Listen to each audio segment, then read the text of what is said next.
Labdien! Es mēģināšu ļoti ātri, un patiesībā būtu jāmaina nosaukums, būtu manas kaut kādas pārdomas par āgāniskām priedēm un arī secinājumi no iedzīvotāja tādas saskaras, un tas man dod zināmas pārdomas, kā mēs tādu lietu varētu mainīt. Bet es sākšu ar to savu sākotnējo premisi, un pirmais mikrorajons Rīgā, tā bija jauninājums, bet tas nav nekas unikāls, Le Corbusier Parīzē, modernisma ideja, mums ir liela urbāna struktūra, un tas atbrīvo publisko telpu, kaut kādu dārzu, mežu vai kā apakšā, un tādā veidā uzlabojot to pilsētas kvalitāti. Tas īsti nesanāca, tam bija kaut zināms nezinu, to cilvēku nevarēja īsti pieņemt, bet bija arī mēģinājumi tieši pēc otrā pasaules kara, Ņujorka Stuyvesant Town, arī tika nojaukt vēsturiska apbūve, izveidot jaunu tādu kvartāla mēroga apbūve. Viņa, vismaz šodien viņa neskatās pievilcīgi, bet tādi eksperimenti bijuši. Vācija, 27. gads pēc Pirmā pasaules kara, arī līdzīga tāda vajadzība pēc daudz dzīvokļiem, tika veidot tās lielās apdzīvojumās tas mikrorajonu struktūras.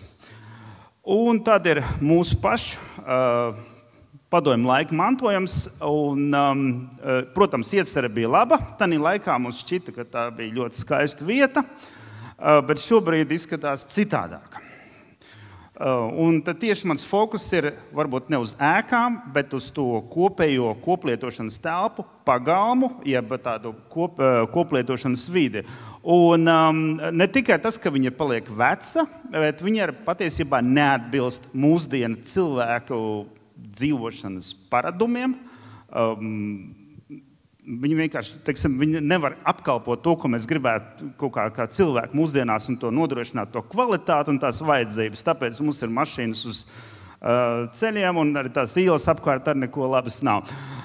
Labi. Ir struktūra, kas ir kaut kā tajā laikā tik zīmēta kopēji, un tas mikrorajons tika plānots kā viens veselums. Tā ir tā būtiskā lieta. Tās nav ēkas. Tas ir viss kopējs kvartāls, kā viens organisms. Viņam ir kaut kāda kopēja ceļa struktūra, un tas ir šobrīd tā īpašuma situācija, privatizācijas rezultāts ir saskaldīt atsevišķos funkcionālos zemes gabalos, un līdz ar to mums zūd spēja kopīgi rīkoties tajā visā kvartālā, veidot kaut kādu kopēju struktūru, jo saskaņot kaut kādu darbību tur praktiski nav iespējams. Jeb ir ļoti grūti to izdarīt. No Liepājas mēs tagad redzam, ka tomēr to kaut kādā mērogā var izdarīt, bet tik daudz zemes gabalos kā šeit, tas jau paliek diezgan problemātiski. Ko mēs darām? Tur ir tāds zināms, tāds raibums sanāk, bet vai mēs kaut ko kopīgi varētu tādu labiekārtojumu izveidot? Mums ir atkal jāpadomā arī ne tikai tas, kā vienoties, bet arī kā nofinansēt, kurš par to maksā. Un tie tumši zilie ir pašvaldības zemes gabali. Un man bija sākotnēji, kad es tam gribēju vienkārši apskatīties to jautājumu, man bija doma, ja mēs varētu attīstot pašvaldības zemi, iegūt kaut kādu peļņu, kas varētu maksāt par tā visa kvartāla labiekārtošanu. Tā bija tāda mana hipotēze, un es gribēju vienkārši pamēģināt.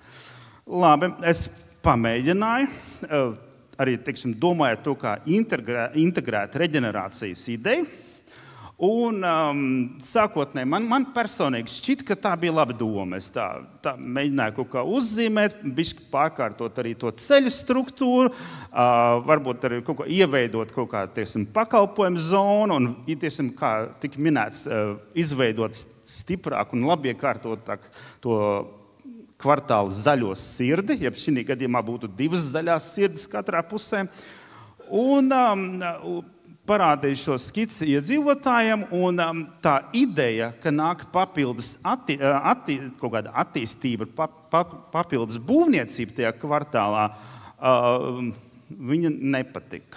Līdz ar to man tie secinājumi ir tādi, tas nav tas veids, kā to darīt. Es biju kļūdījies.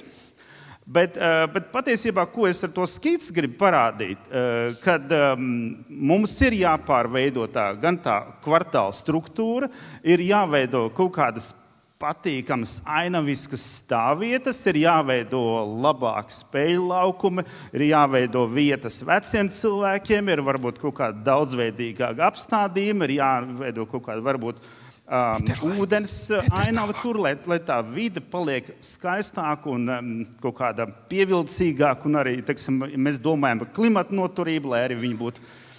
Jā, bet secinājums tas nav tas virziens, ko mēs varam darīt, un mums ir jāmeklē kaut kas cits, kas no vienas puses varētu tikt pāri, teiksim, mūsu kā iedzīvotāju paradumiem, bet arī nofinansēt šādas attīstības modeli un arī kā viņi, teiksim, tīri tehniski, juridiski risināt.